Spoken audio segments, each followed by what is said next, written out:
경기도 김포의 한 아파트 입주민이 경비 노동자들을 폭행한 사건이 발생했습니다. 먼저 당시 상황 좀 들어보고 이야기 이어가겠습니다. 느닷없이 오더니 침을 막 뱉는 거예요. 침을 못 뱉게 한다고 이렇게 입을 틀어 막았는데 그 사이에 주먹이 날라와가지고 제 코를 난타를 한 거죠. 코 줄기 있지 않습니까? 거기에 당하면서 제대로 한 방 맞아가지고 뼈가 세 군데가 부러졌답니다. 여러 사람이 감당이 안 돼요. 워낙 등치도 좋고 공포스러울 정도였어요. 그 상황이 너무 소름 끼치더라고요. 윤 기자, 이거 어떻게 된 겁니까? 이 경비 노동자 2명이 폭행을 당했습니다. 네. 이 한 명은 코뼈가 부러졌고 이제 큰 수술을 현재 앞두고 있는 상황입니다. 다른 한 사람도 이제 갈비뼈가 좀 상당히 안 좋다라고 해서 병원에 입원을 한 상황이고요. 경기도 김포에 있는 한 아파트에서 일하시는 분들입니다. 지난 11일 밤 아주 늦은 시간입니다. 이 네. 11시 40분에 일어난 일인데요. 주민인 이 30대 A씨라고 하겠습니다. 이 사람이 폭행을 한 겁니다. 지인이 운전하는 차를 자기가 조수석에 타가지고 자신의 집으로 들어가고 있던 상황이었습니다. 예. 그때 이 아파트에 왜 그런 거 있지 않습니까? 등록 차량이 아니면 못 들어가고 또 방문 차량이 들어가는 통로가 따로 있는 거. 예. 근데 여기를 입주민 전용 입구로 간 거예요. 그랬는데 차량이 이제 등록되지가 않다 보니까 좀 돌아서 가라라고 하니까 내가 왜 못 들어가냐? 내가 들어간다는데 뭐 이제 이렇게 하면서 실랑이가 붙은 겁니다. 이날 11일이면 이거 지금 뭐 한파에 지금 대한민국이 꽁꽁 지금 뭐 얼어있는 상황의 그날이었는데 이 아파트 주민들 또한 큰 충격을 받았다고 합니다. 한 주민의 이야기 직접 저희가 들어봤습니다.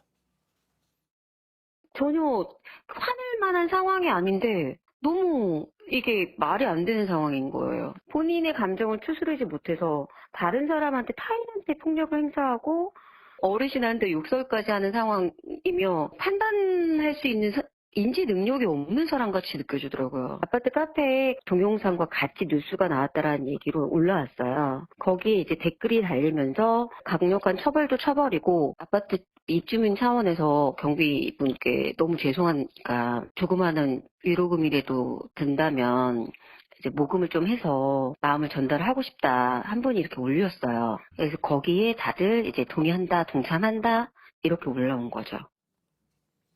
네, 아파트 단지 주민들 이 폭행가한 남성에 대한 엄벌 촉구하는 탄원서를 준비한다고 합니다. 이 폭행가한 남성 오늘 오후에 이 경찰에 출석한다죠? 예, 그렇습니다. 네. 폭행 사건 알려지자마자 아파트 입주민들이 약 200명 정도가 이 내용에 대해서 엄벌에 처해달라는 진정서 내지는 탄원서를 지금 했다고 합니다. 그리고 지금 오늘 날짜로 지금 그 불구속 입건돼서 경찰 조사를 받기로 했는데 네. 경찰 관계자는 해당 A 씨에 대한 조사를 마친 후에 폭행 정도 등을 종합적으로 고려해서 구속영장을 신청할 예정이다 이렇게 밝히게 됐습니다. 코뼈 부러지고 큰 수술을 앞둘 정도 된다면 뭐 어떻게 될까요? 굉장히 높은 수준의 상해이기 때문에 네. 단순 폭행은 전혀 아니고 중상해까지도 좀 적용할 수 있지 않을까 저는 개인적으로 그렇게 보고 있습니다. 예, 단순 폭행이 아니라는 거네요. 예. 네, 입주민에 의한 이 경비원 폭행 갑질 사건 끊이지 않고 있습니다. 갑질로 인해서 경비 노동자의 정신적 피해가 이 산업재해로 인정된 사례가 나왔습니다. 그렇습니다. 이게 이런 일이 계속 잊을만 하면 네. 반복되고 있지 않습니까? 법의 테두리로 이런 경비 노동자들 보호해 주는 게 좀 시급한 상황인데 이런 와중에 이제 아주 의미 있는 얘기가 나온 첫 겁니다. 판단인 거죠. 그렇습니다. 예. 이 경기도 군포에 있는 한 아파트에서 지난해 6월 달에 있었던 일이었습니다. 이때 이 통행을 방해하는 곳에 세워둔 이 차가 하나 있었는데 이거 이제 주차 금지 스티커를 앞에다가 붙여놨습니다. 그랬더니 이 차 주인이 입주민인 차 주인이 와서 이걸 붙인 사람 누구냐 이러면서 폭행을 한 겁니다. 이때 이 일로 피해자는 모욕감을 느껴서 이게 느끼는 사람에 따라서 또 말의 정도에 따라서 상당히 다르게 느낄 수 있거든요. 트라우마로 이제 작용을 한 겁니다. 결국에는 일을 그만두게 됐고 네. 정신과 치료를 계속해서 받고 있습니다. 그러다 보니까 이 담당 의사가 이 일로 인해서 두통과 불면증 이게 너무 심각하게 이제 좀 반복이 되고 있고 결국에는 진단을 내린 게 외상성 신경증이다라고 이제 소견을 냈습니다. 이 질환이 이제 산재 승인을 받은 겁니다. 네. 그렇게 되면서 이 병원비와 함께 일하지 못한 기간에 이 평균 임금 70%를 받게 됐습니다. 근데 이게 무슨 뭐 보상이 뭐가 소용이 있겠습니까? 네. 지금 현재 이분 지병이 악화돼가지고 현재 중환자실에서 치료를 받고 있다고 합니다. 근데 이런 거면 경비인 노동자에 대한 입주민의 갑질도 직장 내 괴롭힘으로 간주해야 된다는 목소리도 강해지고 있습니다. 예, 그렇습니다. 경비 노동자에 대해서 직장 내 괴롭힘 금지 조항을 적용할 수 있을 것이냐?